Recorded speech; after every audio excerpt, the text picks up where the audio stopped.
So if you look at the salespeople that started in car business during this pandemic, right? Mm-hmm. These people, I mean, talk about luck, right? No clue, man. These people don't know what a mini commission is, right? So imagine, when eventually the chip shortage is solved, right? And there's an abundance of inventory.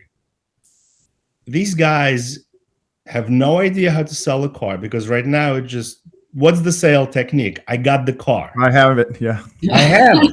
Right. And it's, and I got your car. Right. And today it's $5,000 over list. But if you call tomorrow, it's $6,000 over list. That's the close. Right. So when there's an abundance of inventory, I think there will be a major exodus of people. They will be quitting because they will not be able to even wrap their brain around it. You can get a $50 or $75 mini commission, and you actually have to work to sell a car. Like you have to go on a test drive, you have to do a walk around, you have to overcome objections. None of the things they've ever done in their career. And I think if dealers don't wake up to it, right.